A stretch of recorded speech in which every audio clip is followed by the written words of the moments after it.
For those of you who might be here for the first time, you may have paid for parking. Sorry about that. It's hard to get the word out. There are baskets here for contributions. We do have some expenses that we incur, so we do appreciate any contributions that you would be so inclined to give.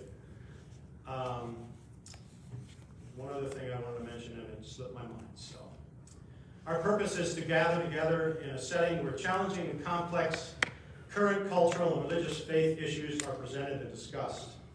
We are not here to judge, but rather to create a safe space for significant conversation.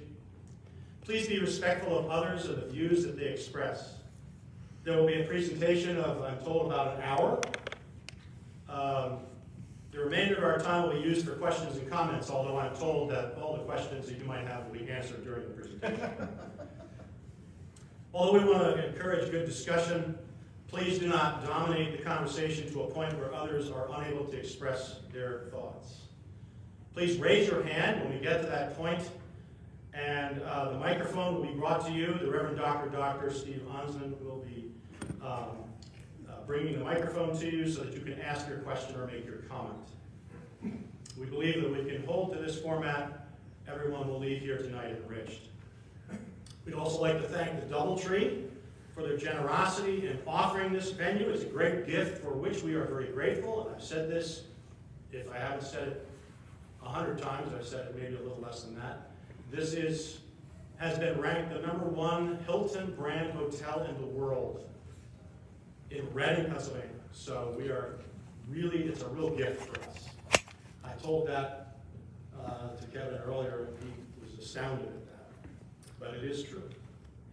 Now I would like to introduce the most holy, pokey, Reverend Dr. Stephen Onsman, who will introduce our speaker for the evening. Yeah.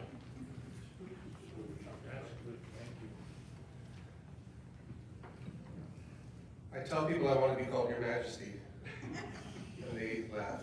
So, I'm Steve. I have nothing to tell you about Kevin, honestly. I tried to get his husband to come up, and Kevin said no, which I think he knows we might learn too much. Kevin's been with us a little bit over a year, has been served churches all over the country, in many different denominations. He will share all of that.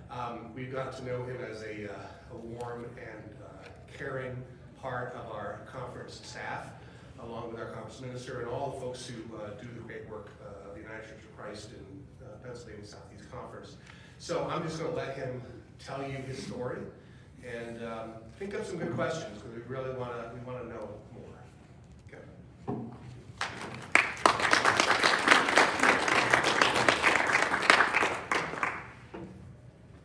So first of all, I of course want to thank the organizers and of course the leaders of Spirituality on Tap for inviting me to share some of my story with you this evening. And it's just going to be that. It's going to be this musing, there's going to be some bitterness, there's going to be some opinions, as well as hopefully some hope. As you probably already know, I'm the Reverend Kevin J. McLemore. I am currently serving as the Associate Conference Minister for Search and Call in the Pennsylvania Southeast Conference of the United Church of Christ. It just rolls off the tongue.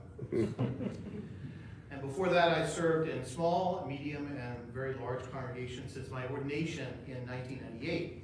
And what I hope to do tonight is to share my story of being a Christian, of being a gay man within the church who also had a calling to serve congregations. All that will be unraveled and revealed sort of as you hear this particular story, but I want to make clear that this sharing isn't meant to be a debate on the morality or immorality of homosexuality, or a debate on those 7 texts in the Bible that seem to note same-sex attraction's presence in the world, mostly male attraction, and the people of Israel and in the early church. And of course, I would argue too, the ancient writers' displeasure with it. I've taught a class on those texts over the years, and though I am more than willing to do it again, I would do so reluctantly, because in the end, I find that people don't change their minds because of textual debates or situating biblical texts within a historical context, or whatever ways those 7 texts can be understood or misunderstood, depending on your point of view. No, people change their minds because of personal experience, despite some of our desire at times to locate all that we know and believe within our sacred text, the Bible. So when I was a Christian teenager, I became an apologetics nerd. Now, apologetics, of course, being the defense of Christianity and theism. But I was also struck even then about how flimsy Christian apologetics is, I would argue. How weak even the good arguments are, especially done by people like Josh McDowell, if you come from evangelical circles, right? A name that may be familiar to you if you ran in some of the 80s and 90s evangelical circles that I did.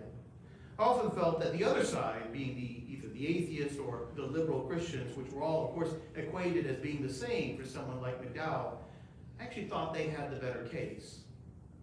So at the end of the day, when apologetics failed to convince me of God's existence and benevolence, all I could do, and I still can do, is just simply point to my actual lived experience for me of the living Christ, my encounter with this Jesus of Nazareth that seems as real to me as the very air that I breathe. I am a Christian, not because Christians have better arguments for God or their version of God, but because of an experience I had and have had early in my life and continue to have in different ways, even now with what I understand to be the living presence of God that I meet in the world through this Jesus of Nazareth. I mean, people don't change their minds about the issue of homosexuality or anything else because one side or the other has the better arguments, but because always their experience of the other, the witnessing of lives being lived, people loving each other, struggling, celebrating, simply being messy and lovely human beings. When I left my small town congregation in rural Michigan for another position, a woman from the Methodist church next door told me that I had done more in humanizing this issue to people in that small town because we, my spouse Douglas and I, we're just living our lives. Me being involved in the community, doing funerals and weddings, baptizing children, leading confirmations. I often think that the reason why some people want to put people like me back in the closet is that being ourselves has been a disaster for them, a disaster in their arguments about the inherent evil of homosexuality. But also, to be clear here as well, I want to make it very clear. People of good faith, people of goodwill, can disagree with each other on the morality or immorality of homosexuality or homosexual practice or expression or whatever term of art you want to use. I may believe they are wrong, as they do me, but I know that there are those who honestly believe the particular scripture or their understanding of scripture. It causes them to believe that I am wrong, and my interpretation of that same Bible propels me to believe they are wrong in return. Imagine that. And so be it, of course. And I really have no problem with those who disagree with me on this matter of faith and morality. In fact, my whole life within the life of the church has been knowing that the vast, vast, vast majority of my fellow Christians think that I and others in my tribe were just dead wrong. And I made my peace with that many, many years ago. The part I do struggle with is when it comes to my fellow believers, is when they wish to enforce their beliefs into making the lives of LGBTQI persons more difficult through the use of law. You know, telling me that stripping me of my legal right to marry is an act of love, is to enter into an Orwellian world where up is down and down is up, making my spouse and I more vulnerable to the ever-changing vagaries of the state and vulnerable to the maleficent, greedy relatives picking apart my estate to rob my spouse of his assets. And saying that to do that is an act of love, to make me that vulnerable, is to mock love and actual human kindness with actions. Saying that to bake a cake or construct a website for gay couple and declaring that it would violate a Christian conscience, saying that such a denial of service is an act of love, it's an act of absurdity. And when I hear those types of arguments, I think of my beloved grandmother in Meridian, Mississippi, telling me that her reading of the Bible compelled her to believe that black people were inferior and that she shouldn't have been compelled to serve blacks in her downtown Hallmark store because doing so deeply violated her deeply held religious beliefs. If you hang out a shingle, if you enter into the marketplace, you're open for business, right? To everyone. And I don't want the state getting into the business of interpreting Scripture. Right? For the current Christian with the bakery or the website, or my grandmother's god-awful interpretation of Scripture, an interpretation I do want to point out that she shared with millions and millions of other white people of her generation. It's as true as a trope as you'll ever find. That the church so often thinks that if it partners with the state to enforce a particular version of Christianity, that the church will be using the state for righteousness, rather than the true reality borne out in history, which is that the state always ultimately gets its way, and the church simply becomes a means for the quest of power and control. The church always becomes a tool of the state, and never the state the tool of the church. Rome always wins. Rome always swallows the church. The empire gets its way. When some in the church fail to win the sort of day-by-day sort of persuasion that needs to happen, and resorts to the tool of the state to enforce its particular understanding of Christianity. And I say this now, and I cannot not mention this, as my LGBTQI friends watch in horror as the state, under the influence of many in the church, demonizes the most vulnerable in our culture, which is the trans community. As someone who's been out as a gay man since I was 18 years old, some 35 years, it feels awfully familiar. It's just too familiar. This demonization campaign, this think of the children trope that was used against me 35, 40 years ago. And people like me and my partner, who my partner probably lost his first teaching job because he was gay. It often breaks my heart that the Christian church is usually the most dangerous force in the lives of LGBTQI persons. That the people and even the institutions I love and serve often attempt to hurt the other tribe that I'm a part of, which is why so many of my kind have left the church. All they know of us, frankly, is our cruelty and unkindness, and it breaks my heart every time. But my faith journey did not start with that impression of the church. And of course, in fact, my faith journey was probably fairly atypical in many ways, especially for someone now serving the church as a clergy person. My parents and extended family were and are mostly from the state of Mississippi. And so you would have thought, of course, being Mississippians in the deep South, the religious South, that we would have ended up being religious, but not so. After high school, a heavy year of partying at Mississippi State University, my father left college because my grandmother said, "I'm not paying for you to party." Left and went to serve in the early part of the Vietnam War, and he came back out of that war an agnostic. I don't think my mother had a particularly religious upbringing, and when they got married in the mid-60s, religion never really played a part in their lives, and up until even both of their deaths, one in 1998 and one in 2014. My father found work in the oil fields and eventually moved overseas with my mother to live in Singapore, which is where I was born in 1969. 2 years later, we moved to Sumatra, Indonesia, where my father was in charge of seismic exploration for a now-defunct company called Seiscom Delta. And so my family spent a little over a decade in Indonesia, and whatever religious upbringing I got was just from the vacation Bible school in rural Alabama when I would go visit my aunt and uncle during the summer months. All I had was sort of a vague sense of the faith, but nothing too particular and personal, and nothing shared with me on a regular basis. At best, we kind of practice a bland Christianist theism, right? And continue to do so, though less so than, as many continue to do so, though less so than 20 or 30 years ago.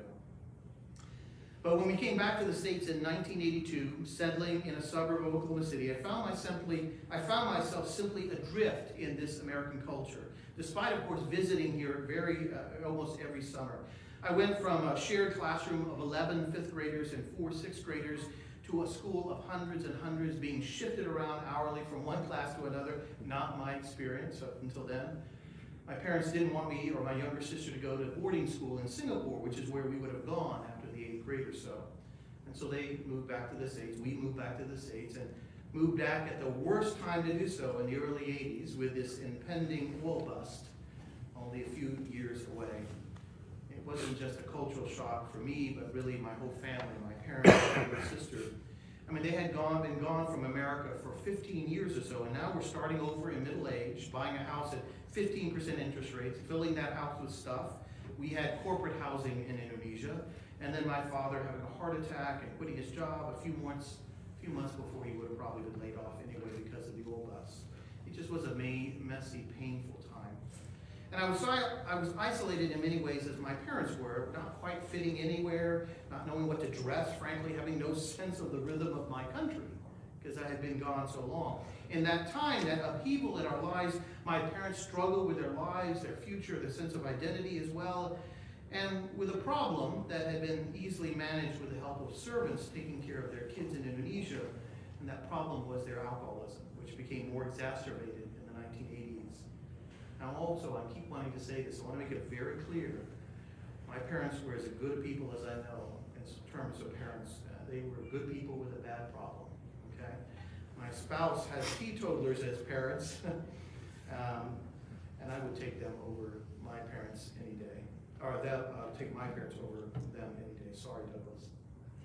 But it was a problem, and it caused an additional stress in our lives as we tried to sort of navigate this new world in this old country of ours.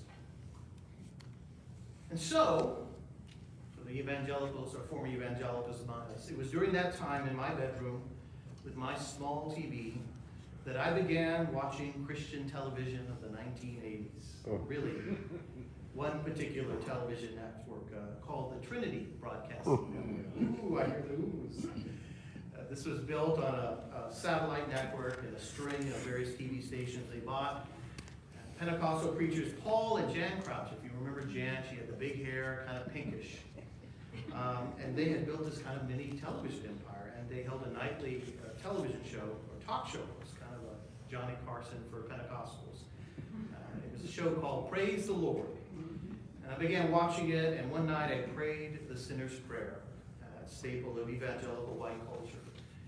And I gave my heart to the Lord, and I pledged myself to the life of discipleship. And I say that, tongue in cheek, but it was a real prayer for me. That night changed my life, absolutely changed my life. Some point afterwards, I kind of asked my parents what we were, meaning kind of what Christian denomination were we a part of. And my mother said, I think we're Baptists. And so I went out and found Henderson Hills Baptist Church in Edmond, Oklahoma to begin my faith journey there. And that preacher, of course being a good Baptist, told me that of course I had to do a public profession of faith, meaning that I had to walk down the aisle during the altar call.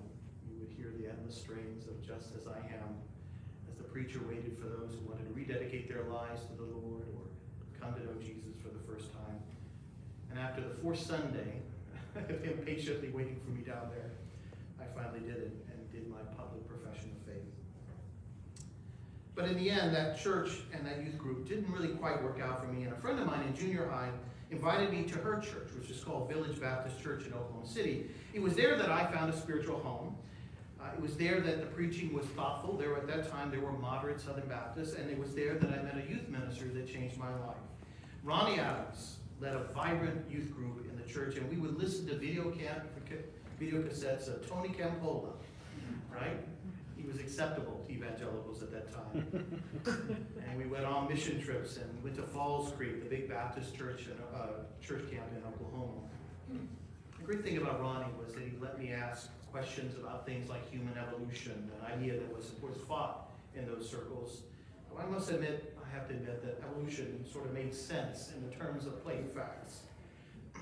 After talking with him about evolution one morning, just one more time, and Ronnie seeing the toll that it was sort of taking on me to reconcile this science with an understanding of Christian faith that only allowed for certain types of creationism, he sat down and said to me, look, just don't get lost in how God created the world. Just remember and know that God created the world. That's all that really matters. Ronnie's willingness to not dole out easy answers and to take my questions seriously, that was the greatest gift from God. I always say that I am a Christian because of the grace of God and Ronnie Adams, because he took my junior high approach to faith seriously.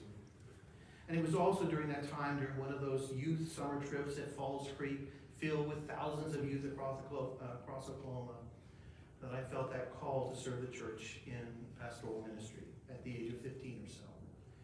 I walked down the aisle, the sawdust trail, so to speak, for the second time, answering that call that much later would seem almost impossible to answer. But there was also a parallel journey going on as well, that difficult journey of getting some hints that I was not like most of the boys that I knew. That very early on, I certainly was drawn to boys as much as girls, though facing that truth was something I could not do, not yet, despite at times even experimenting sexually with other boys of my age. I didn't think of the possibility that I could be gay because I couldn't be gay. I just couldn't be gay because I read those scriptural texts that I spoke of earlier. And I remember one night when I was a freshman in high school, my father, after having a few drinks, said to me in response to some program that we were watching that must have somehow mentioned homosexuality, that if I was gay, he said, he would kill me. Now, it sent shivers down my spine, first because my father rarely said those sorts of things. He really didn't. I know that's hard to believe. That was such a shock. And secondly, because deep down in my body, my soul, I knew that I just couldn't be that. I just couldn't be that. That I couldn't allow myself to be that thing, that lover of men. I remember walking down the hall to my room and my legs shaking as if he had just named me and warned me. He was a man of his generation, of his prejudices. And though it wasn't the church that poisoned him against his son, there was enough hate for queers in the secular air that he breathed to utter those words, to do the job that made him say those words. Again, as I often try to remember when I encounter my enemies, I remember that truth that he too, like a lot of us, we were lied to. And he just passed that lie on to me. Bigotry, the isms that divide us, they are lies we tell each other and often pass on to our children as if they were our mother's milk, as Audre Lorde has said, so unaware that we are being unknowingly poisoned by the people that love us dearly. So in my freshman year, we moved to rural East Texas, and I became involved in a small Baptist church, Bethany Baptist Church of Milam, Texas, literally a crossroad, and there was a church. That's all it was. Which is, I think, a reason why I've always loved smaller congregations. It was a great gift to be there, to be nurtured by two sets of preachers and their families, but right before my senior year in high school, I decided that I could not live with my parents' alcoholism as it grew deeper and less predictable.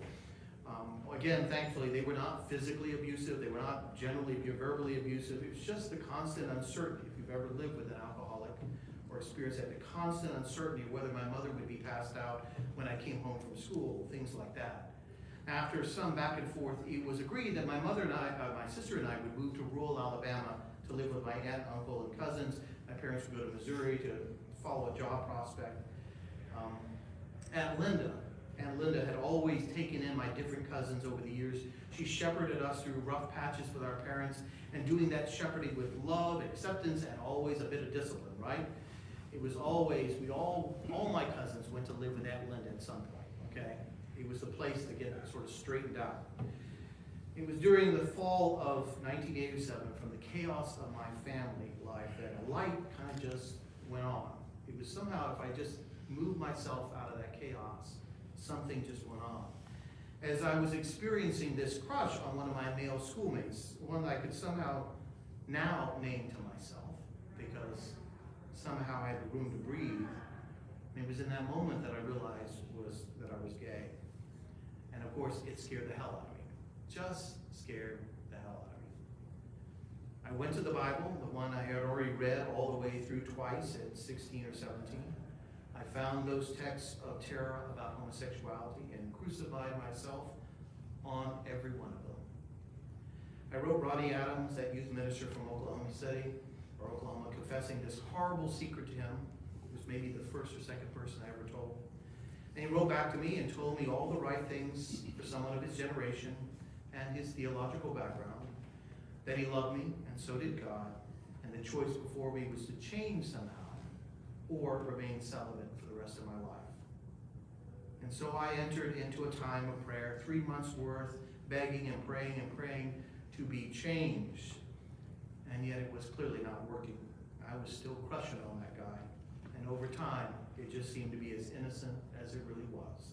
It was just a crush, as normal as any other crush a straight person has for the opposite sex. And then of course came the crisis of faith. The haunting feeling that I had been lied to, that this was clearly normal, at least normal for me anyway. It was the first time I had ever felt desire for another person and would allow myself to feel it knowingly, despite dating girls through junior high and most of high school. And later that year, right before leaving for college, I kissed a guy for the first time who was a freshman in college, and it was like heat went from the top of my head to my toes. Something I had not ever experienced with girls. And it really was clear to me, yep, I'm gay, I'm really, really gay. And so I canceled my plans to enroll at Oklahoma Baptist University and then started looking for a school around me, a secular school, because I had come to the realization that if they, meaning the church, meaning the Christian faith, that if they had lied to me about this, what else had they lied to me about? And between Auburn University and the University of Alabama, only one had a gay student union, and that was Alabama. Roll Tide. Of course, if I had chosen Auburn, my aunt, a diehard Alabama fan, would probably have never spoken to me again. And my Aunt Linda was one of the few people that I had told around that time about this self-discovery, and her acceptance, especially as a woman of deep Christian faith, was so important to me, because she really was like a second mother to me. And when I graduated seminary, she was there, and for that I am eternally grateful. I began college in the fall of 1988 and was out almost from the beginning, in a time when, frankly, it was not easy to be so. I often reflect that to come out as gay at 18 in the deep, deep, deep South during the time of AIDS, when so many in the church were gloating over the death of gay men. It was not an easy thing.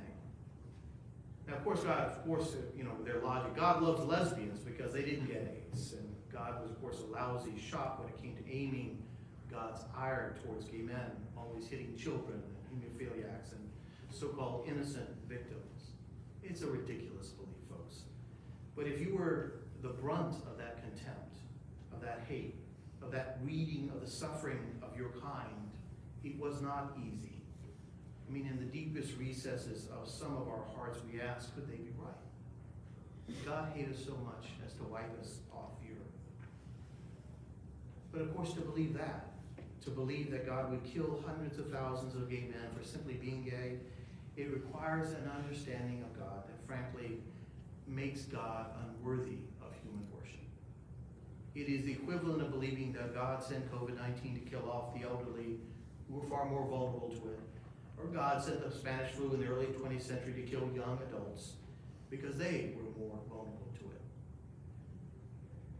And yet, at the college, that pull of faith, it was still strong. And despite the deconstruction and reconstruction, as they're calling it nowadays, that happened during those years, I explored different Christian communities. I tried the Episcopal Church, but it was a bit too high church for me. And in the Deep South anyway, and hard for any Episcopalians around here, it was a bit too rough, but in the Deep South it had very strong class connotations that were unsettling to me. Still, it was one of the few religious places that queer people could actually worship on campus without fearing of being condemned. I talked to the good priest there, a good man, who affirmed to me welcomely my journey as a gay man, that God loved me. But later he was interviewed by the college paper, and he hemmed and hawed his way into a non-committal stance on the issue. We just need to keep an open mind, despite what he had told me. It was the first of many times when I realized that, frankly, that you could not always rely, sorry for the straight clergy allies out there, you could not always rely on straight clergy allies, that they would say something in private to you, but if it cost them anything publicly, you could count on them not always having your back. You know, years later, in my church, in my first church, it was primarily a gay and lesbian congregation in Spokane, Washington, I would be officiating holy unions. They called them holy unions back then. We didn't call it marriage back then, back in the early, late 90s. Couples were often sent to me by their pastors. A lot of Methodist pastors sent me the folks, they're gay folks. They were, of course, forbidden to do this act of ministry with these couples, this officiating of a wedding. Now, a couple would get their ceremony, the referring clergy would get to keep their standing, their ordination, their insurance, their pension, their standing in the community, and I would get to keep working the 2 other jobs, in addition to pastoring my congregation, and also get to keep my lack of health insurance and pension. Bitter much? Kind of. I'm sorry. A little. Like, I gotta clean up. I gotta protect you, right? But I must admit, the ministry was done, and they had the blessings of the church, these gay couples, and it was an honor to do such ceremonies even when they had no legal way. When all it wonderfully was just 2 people committing to spend the rest of their lives together without the protection of legal marriage. Eventually in college, I found my way to a Presbyterian church, USA, and spent my college years and most of my seminary years in that tradition. I focused my studies on religion at the university, a very secular program, and I was glad to be there. In my second year, my mother called while I was living at Presbyterian House, and I went to the payphone downstairs in the hallway. We didn't have cell phones back then, or nobody could afford cell phones back then. And she was drunk and emotional and said amid some sobbing that she just had to ask, "Are you gay? Are you gay?" I had not told my parents yet, and my plan was to wait until after college to tell them, partially for selfish reasons. They could not afford to put me through college, so through a mixture of financial aid and working all the way through college, I had kept myself afloat, but my parents were there if I needed anything in terms of emergency. They would find some way to help me. And of course, my dad gave me his Texaco card, right? So I could always have gas and anything else they sold at the Texaco station. She said, "Are you gay? Are you gay?" And I remember being a very long moment of silence and knowing, I don't know why I decided this, but I said, I just need to be truthful. Even if they never spoke to me again. I said, "Yes, Mom, I am." And she fell apart, continued sobbing, and frankly saying that, of course, and that I would be the last McLemore, which was an odd concern to bring up, though that concern about genealogy, of course, was never really the point. She said she wouldn't tell my dad because he certainly couldn't handle it, and then she hung up, and then about an hour later, my dad called and said she had just told him about me, told him about me, or told her about me, and he said, "Well, look, I gotta take care of your mother, but I want you to know that I love you, and that's never gonna change." You know, I thought it would be my father who struggled with the truth more than my mother, but he surprised me. He was the one who quickly accepted me, even if he struggled with it as well. I found that later from my sister years later. My mother had gay friends she worked with. And we went to vacation with some of the gay folks she worked with. She worked in retail. She'd go with them down to the Alabama shore and loved them. And I thought she would have an easier time when it came to me, but life is a surprising thing, right? And it's always different when it's your son. However, both ended up being incredibly supportive, and they showed up as proud as could be for my college and seminary graduations. They showed up for worship in a primarily LGBTQI church where I was preaching during my seminary graduation weekend in Atlanta. My dad proudly put $100 on the plate when it was passed around, something they probably could not afford. They were still struggling financially. In 1998, when my father was on his deathbed and cancer ravaged his throat, making it very hard to understand him, I, of course, was at his bedside crying, knowing that I had to leave to go back to Washington State, where I was living, and knowing that this would be the last time I would see him on this side of eternity. He kept struggling with words as he was looking at me, and I couldn't understand the words. And my mother said, "I think he's trying to tell you that he's proud of you." And he nodded and pointed at her, which told me, of course, laid me bare, as they say. I mean, you just really can't get a better gift from your father than those words, especially for a queer boy whose father was a star athlete in high school, who probably could not have imagined that he would end up with someone like me as a son. Now, people can change. Sometimes you can unravel the lies you've been told. Sometimes time and experience can change you. Now, throughout college, this call to ministry remained, but I was out and open. And I didn't want to live a lie, by admission or commission, as we often say in the church. The Presbyterian Church USA barred practicing homosexuals from being ordained, and I had been practicing. And I didn't want to get into the pulpit and share what I believe to be the truth of the gospel, which I believe powerfully, while keeping the truth about me a secret. It didn't seem like the best way to live a life, much less a life of service to the church. I had a few clergy friends who made that choice to live a secret life, and I can't help but wonder that at times it didn't affect their ministry and their sense of their own lives in some unhealthy ways. Look, I understand the choice, but it was not for me. Besides, I didn't want to live in fear of some Presbyterian zealot filing ecclesiastical charges on me for being gay and end up being defrocked. More fundamentally, I just wanted to look at myself in the mirror and know that I was being truthful. That generally what you saw was what you got. And yet during this time at Alabama, I met Timothy, who rented a room at the Presbyterian, the same Presbyterian house near campus that I lived in. And he was also gay and was getting his master's degree in organ, while also working almost full-time for a big Presbyterian church in Montgomery. Remember the days that some organists were almost full-time?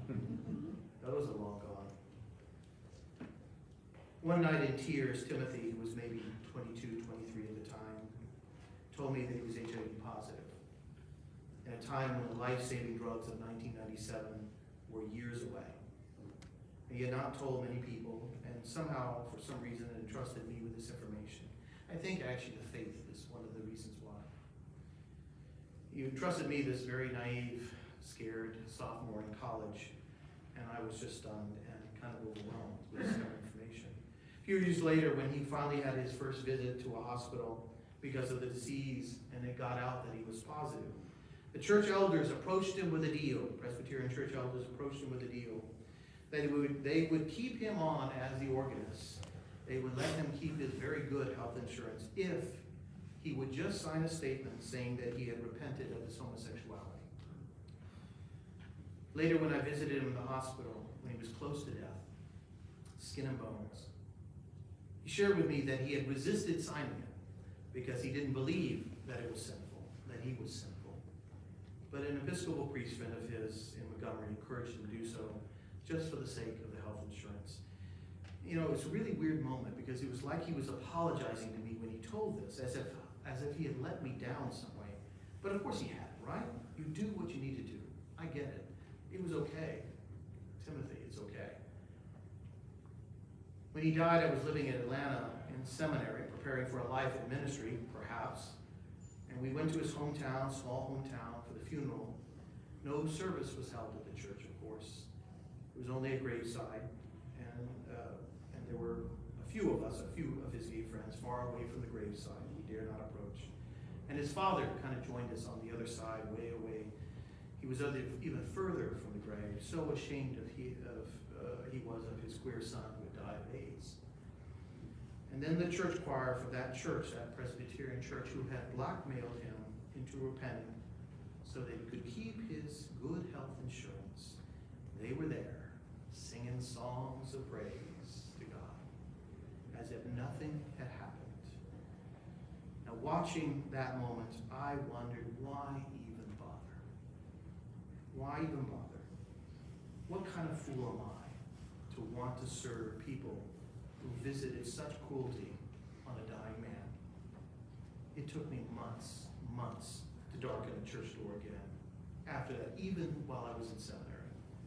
Why a love of people who seem incapable of loving people like me back? Even now, I have a yearly moment when I say, no more. I just don't want to be associated with such cruelty and meanness.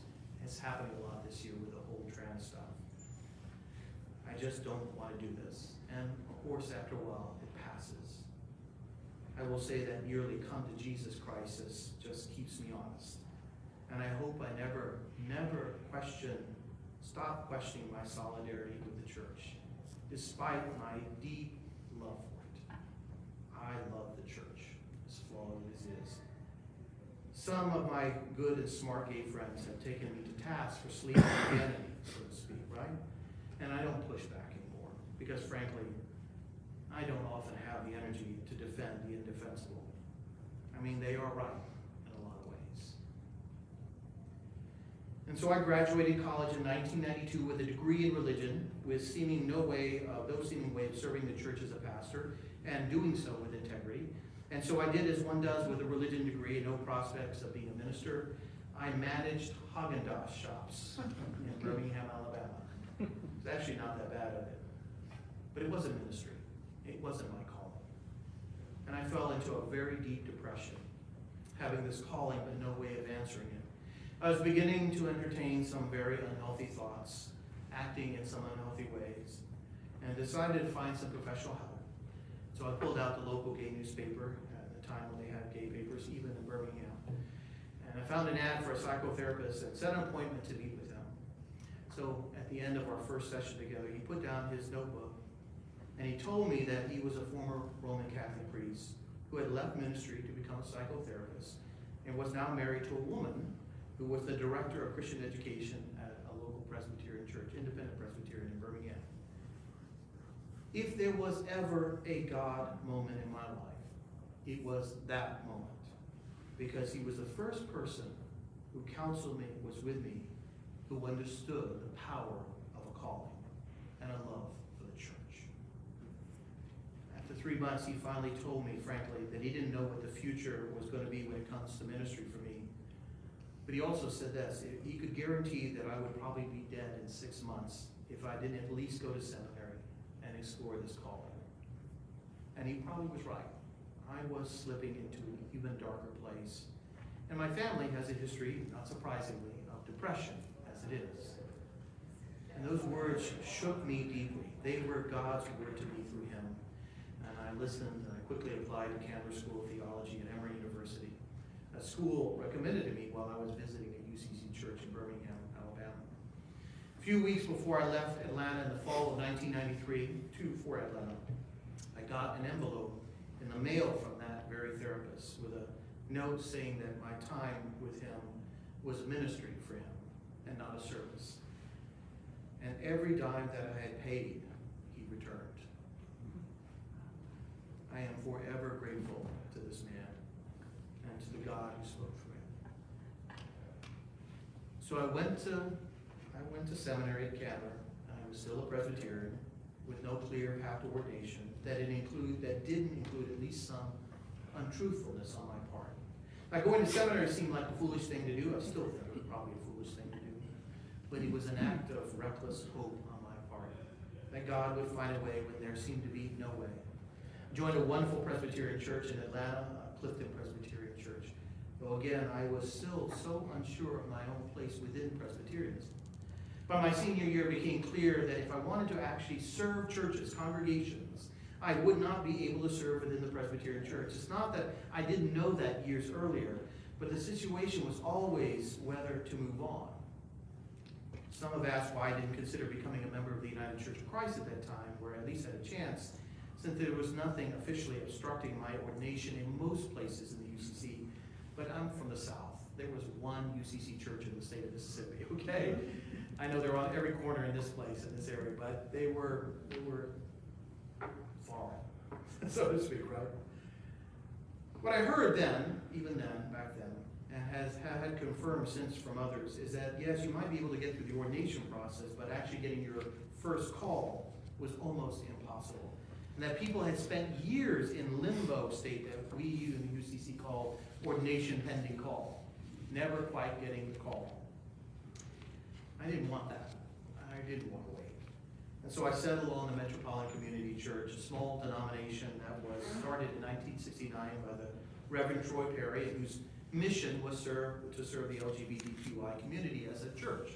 I had not been impressed with a few MCC churches I'd gone to, but I did find one that had just started in Decatur, Georgia, which is outside of Atlanta. That was about 90% lesbian, led by a lesbian pastor. It was a healthy, spiritually, emotionally healthy church. And I felt like maybe if this feels right, I could have a future in this denomination. And so I was ordained. In 1998, I was called to serve Emmanuel MCC in Spokane, Washington, a small community of faith with about 25 folks on a Sunday that had been ravaged by drama, and a lot of unhealthy ministers. It was a blessing, a place where I made a lot of mistakes, was forgiven for many of them, thankfully, and yet good things were happening and we were growing numerically and spiritually. But it was also a difficult time for me. This was the time I was doing all those holy unions and all that kind of stuff. I was making very little money in this setting as a part-time pastor, no benefits. Took on a couple of other jobs, including living almost rent-free in a Section 9 housing project in exchange for being the on-site manager. I had to kick out a prostitute one time, or a pimp, on the 3rd floor. There was always drama there, right? Including a fire that set by someone who said I wasn't paying her enough attention, so she decided she was going to set her apartment on fire. I was also the development director of the Spokane AIDS Network, with all the pressure that comes with trying to raise money. A couple of years into my pastorate there, the Cathedral of Hope in Dallas, MCC at the time, now UCC, they inquired if I might be interested in doing a new church start in Oklahoma City. They were extending themselves to another city. They'd been working for a year on planning that church there. And frankly, the temptation to just work one job, one position, was a bit too much for me, so I took the temptation. Now, the cathedral was and is still the world's largest primarily LGBTQI congregation in the world, which at the time I was there was around 2,000 in worship on a Sunday. It's Dallas, folks. You just hang out and shake on people go to church, right? Even gay people, right?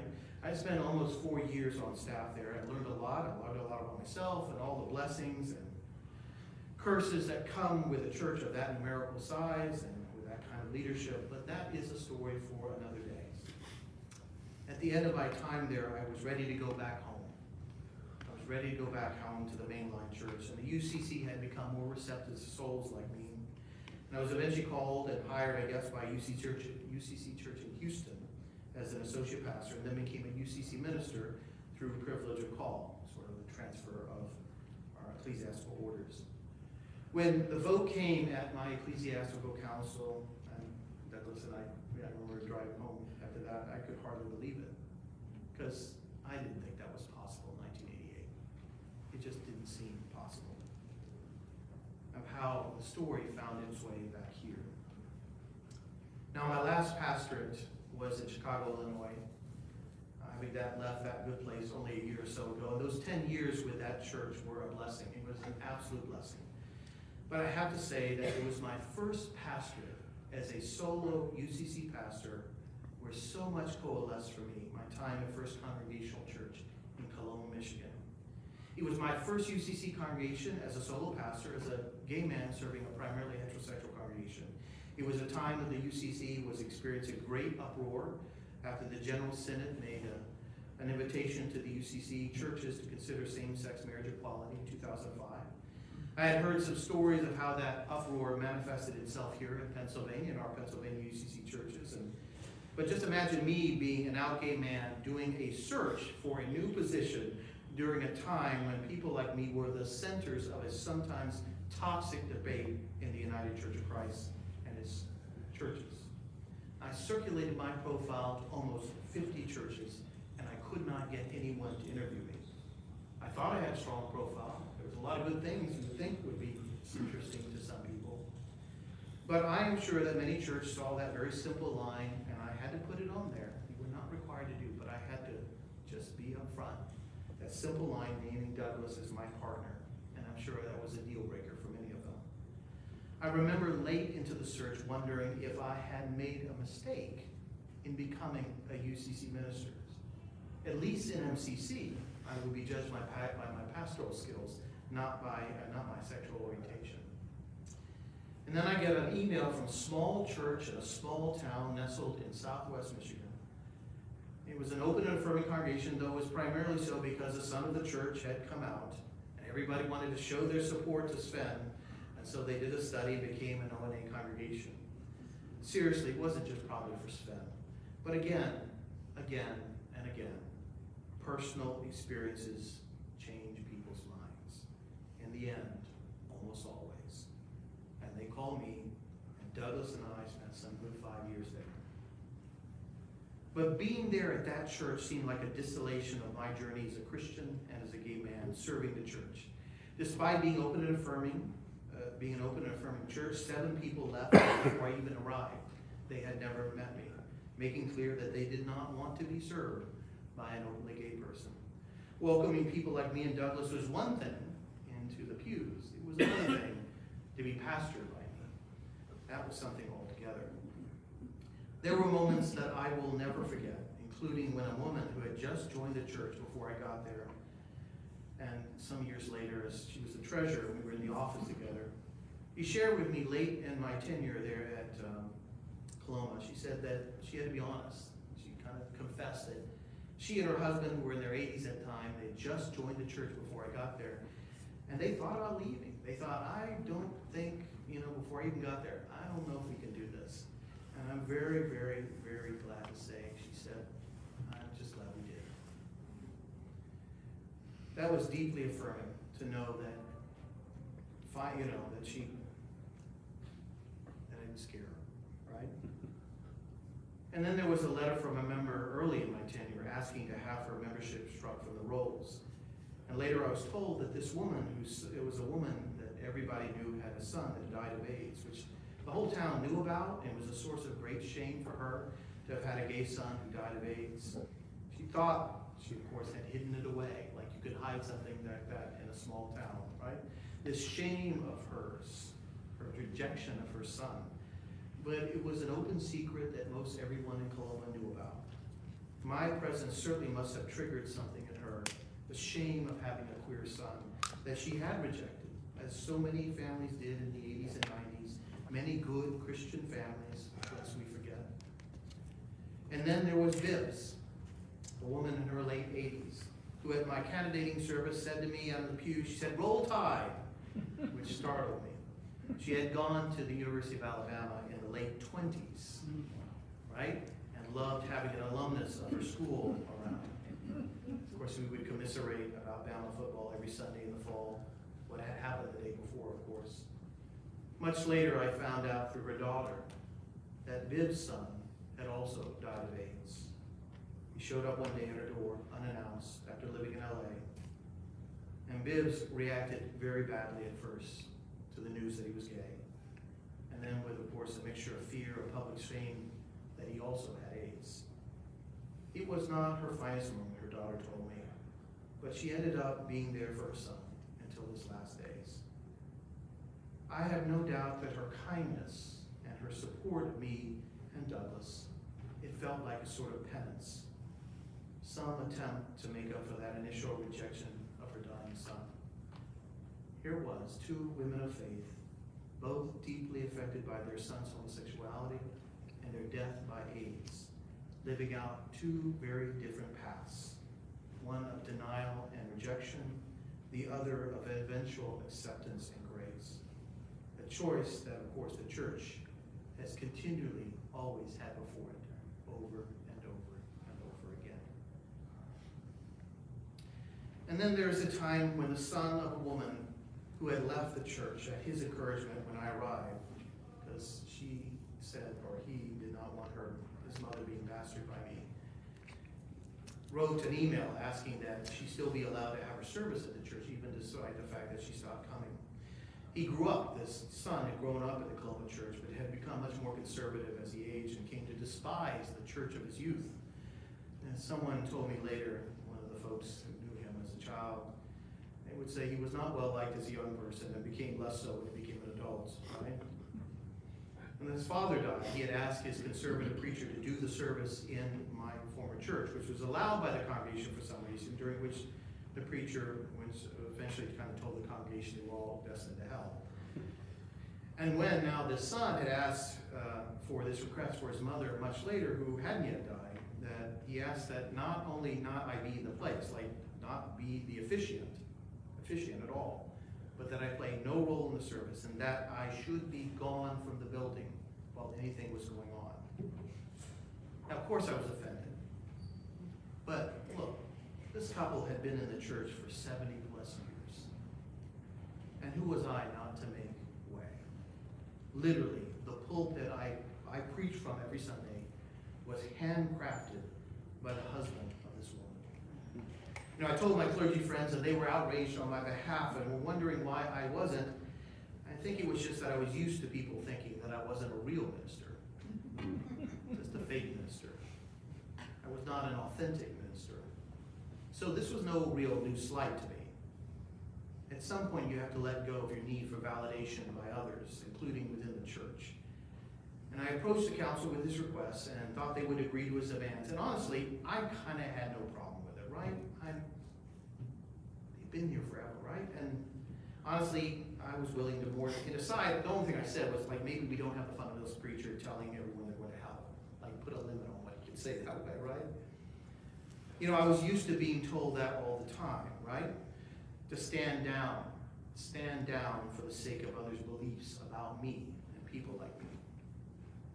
But this council, they did not do what I expected them to do. Something happened that night at that council meeting that I did not expect, and that they too were outraged on my behalf. And not because they didn't love this woman who had left because of me. They loved her. They took her literally on Sunday morning to other churches. That's how much they loved this woman.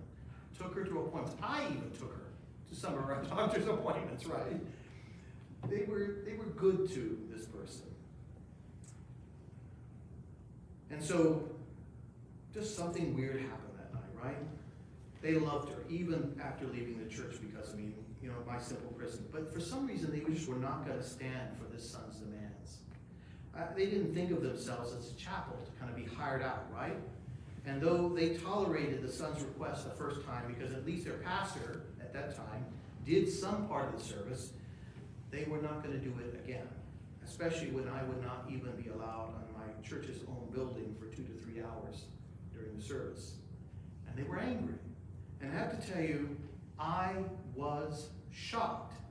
I was shocked because in my experience, if it came down to it, I was going to be the one left behind for the sake of unity, for the sake of peace. A Presbyterian minister once said that directly to me one time. He supported me personally, believed I was on the right side of things, but if it came down to a choice of keeping those who want to exclude me within the Presbyterian fold, he would choose them over me every time. I had not expected the council to stick up for me because it had rarely been the case in my life, sorry folks, that straight Christian people would actually do so, at least publicly. Behind closed doors, yes, but not often if it would cost them anything. I really that night had to turn my head away because I was tearing up. I just had not expected it, really had not expected it. Eventually, I approached, and we talked about how to respond, and I gave them this idea. I said, let's do this. Let's approach the son by saying that he could have most everything he wanted, because, you know, they've been there for 70 years. Let's just say that again. But I needed to be at least able to greet people at the beginning of the service. Some acknowledgement that I pastored the people that met in this place, that met in this building every Sunday. And even that little request was too much for him. And he wrote back a torrent of abuse and vitriol and mean-spiritedness in an email in response. I have to say that the church in Coloma let me kind of trust the church again. Though God knows the church is often rarely worthy of our trust. It was a gift from them to me, and I don't think they even knew they gave it to me. It just seemed so common sense to them. It was not what I expected. It's something I will never forget. But know this, I am not naive. There will be more heartbreak because human beings are involved.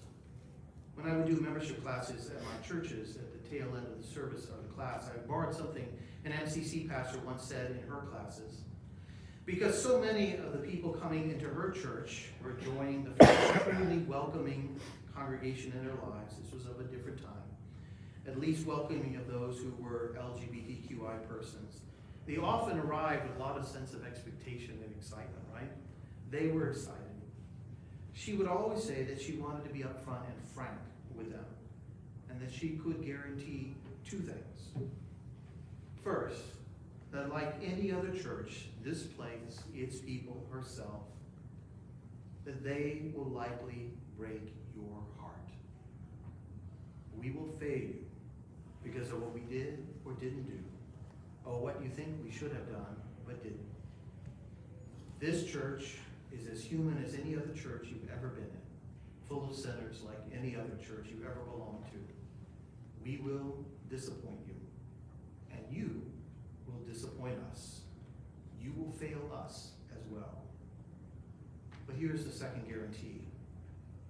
If you stick around, if you plant your heart, your soul among these others who seek to follow after the way of Jesus, you will likely find as much joy as heartbreak. In all honesty, people rarely remember much from my membership classes, but they remember those words. They remember those words, especially after a difficult time of conflict within the church. One person said to me, "Well, you told the truth, and that's probably why I'm still here, Kevin." But that's always what I wanted to be, which is to be honest and to be truthful, just as much as one can be on this side of eternity. I just wanted to look in the mirror every morning and know that the face looking back at me was one that was trying to live his life with integrity, at least on some profound fundamental level.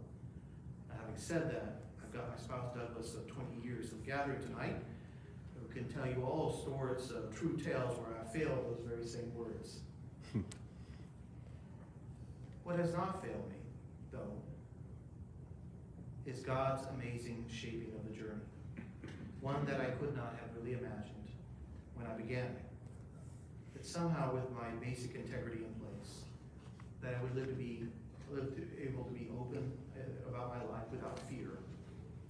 I said to someone recently that if I died tomorrow, I would pretty much have all my hopes and dreams have already come true, with the gift of my spouse who has sacrificed so much to walk beside me, and being able to answer my calling, to live within the life of the people of God as I experience them, as broken and beautiful as they are, as I am, of course. At a service last Sunday, when I was invited to preach, worship ended with that old call and response, God is good, and response all the time. And that's my testimony, that it has been true for me, and for that I am incredibly grateful. My life truly has seemed like a miracle to me, over and over again. And so thank you for patiently listening to the story, this very long story. Amen.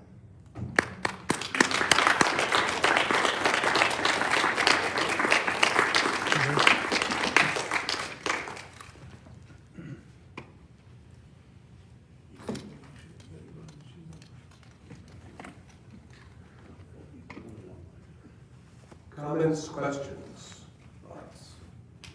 Raise your hand.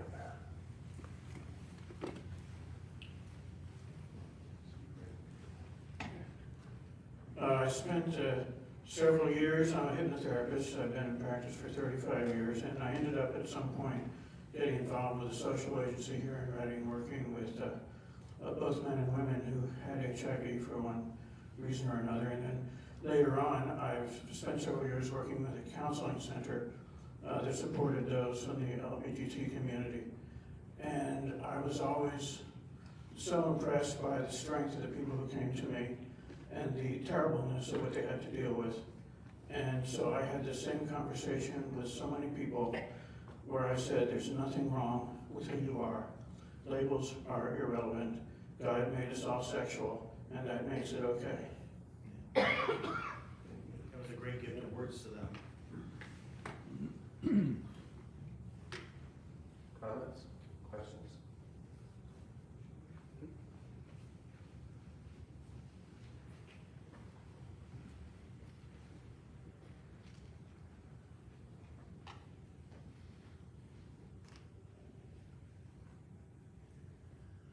It's a sport for Christians of all stripes to throw around that holy book.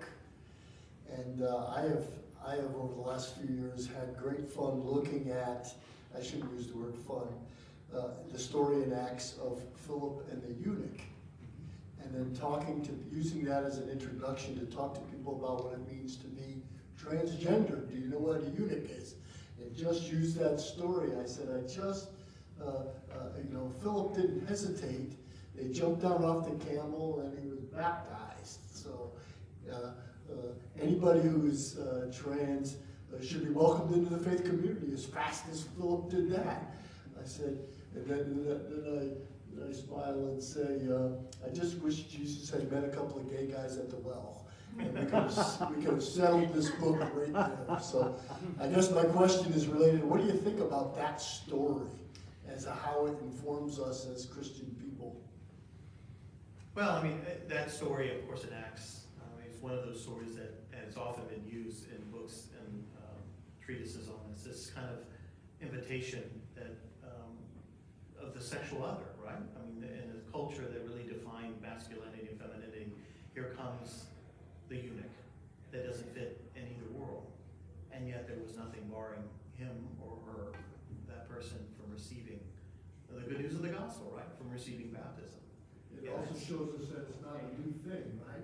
Oh, no. 2,000 years ago. Listen, I would say this about Paul, when he's always telling women to shut up and sit down, it's because women weren't shutting up and sitting down, right? So you always got to read behind the text here, right? Like there's a reason why, if somebody says something, if they've got to condemn homosexuality, it's because something was going on, right? All these sort of things, the underneath of the text, right? Anyone else?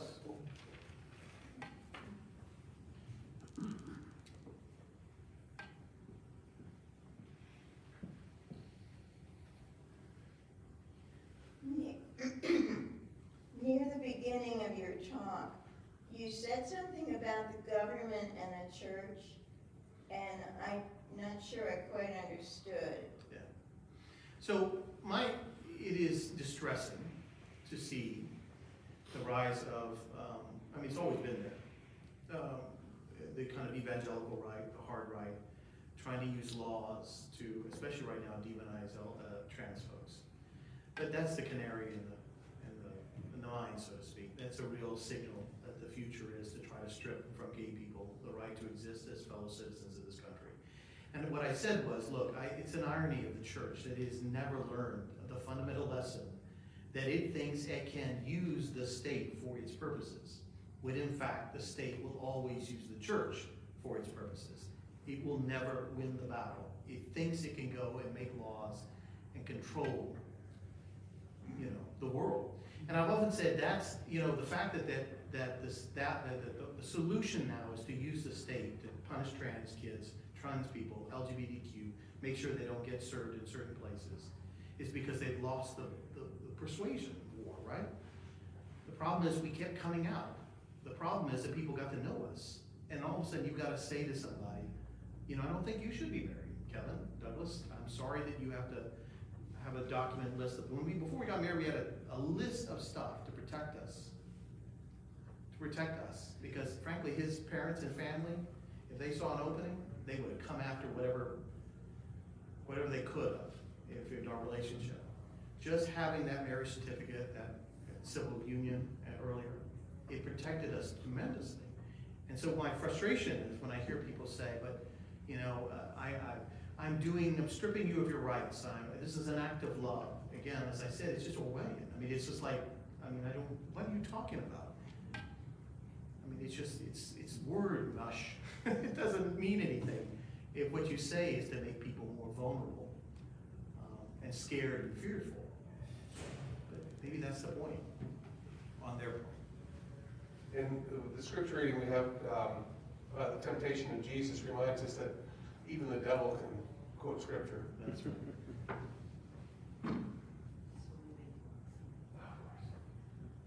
Thank you for sharing your experiences, your heart, your spirit with us. I'm a member of a Lutheran congregation that is on the pathway to becoming a reconciling in Christ congregation in a very conservative part of the county. And we're doing it first of all because we're called to love God and love all people, period. We're also doing it because our area has a high suicide rate of young people. And we are being very cautious about recognizing that walking to a church can trigger trauma and harm just in and of itself. But we have very few people in the congregation who can safely share their stories. And so what would your advice be for a congregation that can't, the personal stories are the second, you know, the friend of the friend, the family member, to get to a place where we know that the personal is what connects, exactly what you said, but to put anybody in that position, I mean, we can't make anybody do anything, but that would cause harm. And what would you suggest for us? Well, I would say get those personal stories from, I think is there an LGBTQ center here in Reading as well? There are people that are more than willing to share their stories, and especially finding people of faith to be able to tell their story, both, you know, the joy and the heartbreak of what it means to love and live in the church. I was thinking the people in our congregation. Oh, to tell their stories about it? You know, I have heard over the years, and I've never ironically gone through a congregation who has gone through the O&A process or the reconciling process or, you know, whatever different denominations call it. What struck me was a friend of mine years ago at a large UCC church in St. Joseph, Michigan. He said, you know, it was funny when he made some off-brand comment about gay people and their basic civil rights. It's a fairly conservative UCC. So many people in the congregation came up to him and said, you know, my son is gay, or my nephew just came out. It was just this interesting network of people that had already, you could look out at a congregation and think they probably all have straight kids, right? And but there's all these stories out there. And part of that perhaps is inviting folks in the story to trust, you know, to say, are there folks in this congregation that can tell a story of someone who was LGBTQI? The other thing is to be, as I said, to some degree, even an outsider is good. You know, I used to do these classes in human sexuality. They fight the gay student union at Alabama. And it was kind of scary with 200 students out there. And they all, especially in that era, kind of looked at you like you were dirt, frankly. But you do it. People want to tell their stories because stories change people's minds, like I said before. So I'd encourage you to have those conversations. Is there anybody in here who can tell a story, like, you know, in the congregation? We've had somebody from outside the congregation come and actually walk us through this and share her story as a trans woman. It's been effective, but it's like she's distant enough that we don't, you know, then she goes back home. Have you asked a simple question of the congregation? Are there people in this room that have someone they love who's LGBTQI? And you've had that, and nobody's come forward? They will come privately and say it, but they don't feel comfortable publicly, which suggests we have a lot of work to do. Yeah. When our congregation became the first O&A church in the county 10 years ago, we started it. The conference minister at the time laughed because he thought I was joking. Because he said it will never happen in Berks County. Well, it did, and other churches followed. And we followed that process for 2 years to the point of that, I mean, people were like, let's move on. But people have to have a chance to hear again and again and again, and then get the courage. It takes a while. I mean, it took some people a year and a half before they were willing to say, my son's gay. I mean, that's how long it takes. So you just have to sort of out-stubborn the Pennsylvania Dutch and just keep going at it. What he said, actually, just being patient with the process, right? Yeah, I would just add that when my congregation, when we went through the O&A process, we had people tell all their stories. So like the older person told about aging, and then somebody else talked about having an alcoholic husband, and you know, we all have a story, right? So we all brought our stories, and then eventually we moved into having to bring the trans person in because we didn't have one. So that worked. But Kevin, listening to your story, I want to tell you, I've seen you back down, as you say, and treating our congregations where they are. And I'll tell you what breaks my heart every time I've experienced you saying something like that. Because there's no reason why you cannot always be who Kevin is to all of us. And I pray for the day when you don't have to worry about what church you're walking into. And when your colleagues say to you, how was it when we know we sent you to one of the most anti-LGBTQ churches in this conference? We're saying it out of love because we know that it can be rough on you. And I pray for the day when nobody has to worry about that. And I pray for the day when you don't have to stand down, but just can go in as your authentic self. Well, I don't think I'm not ever that, but I appreciate that. I think the one thing I would say is that I think just by showing up, you know what I'm saying? As I said in my experience in Coloma, just kind of normalizing, like this is just not scary. But it's your life experience which has taught you sometimes. Right. Well, to stand down and say it's okay for people to be where they're at. And and I believe it fundamentally, it's what keeps me engaged with people I so desperately disagree with. We've all been lied to. We've just all been lied to in some way or another. And we believed it because the people who told us the lie believed it. And they thought they were telling us the truth. And so I had the privilege and challenge of serving a congregation in a very conservative part of this county. And part of the interview process was asking me if I was okay being on board with going through the open and affirming process. They had already decided to do this. My word of caution to you is this. If your congregation is not already there without the label, getting there is going to be very difficult. You don't make a congregation open and affirming, you affirm what the congregation already is. Unfortunately, the people of the congregation who were against it rallied the forces of people who had not been there for 3-5 years to vote no. And then you never saw them again. But the personal stories, I think, is the key to getting them to understand by majority that this is the way we should go.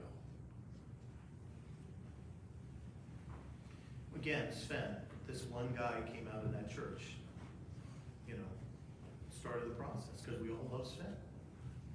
He's a dentist, he does great things.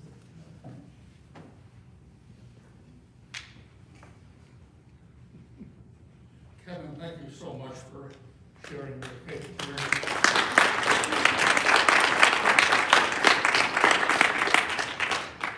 The story is unique, as all of your stories are unique to you. And as I mentioned in my book, it's important that you need to write your own story. And I'm so glad that you gave this presentation, because it is now available on YouTube. And tell your friends and someone that they can access this.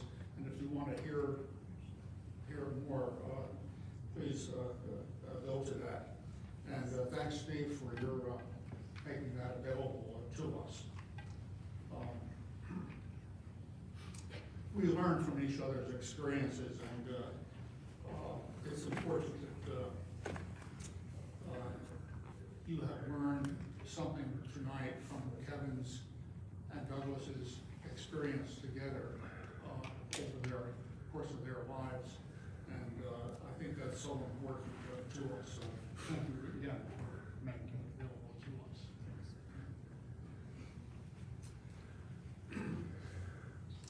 Coming up next month, Dolly Heist is going to be speaking about decluttering your life and letting go of the crap in it. And there are some flyers here. You don't need to pick it up if you don't want it, because later this week I'll be sending out the new spiritual exploration project updates, and that will be in that. And in April, Del Graff is going to be speaking about the use of psi in military intelligence, and he is working on a brochure about Project Stargate, which he was the director back when, I don't know, in the 70s or so, 80s. And it was a matter of the government's psychic spy initiative and ESP, espionage, remote viewing, and developing human potential.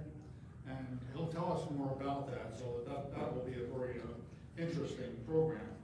And in May, we will have the conference minister of the Pennsylvania Southeast Conference, Bill Worley, here speaking about whatever he wants to speak about.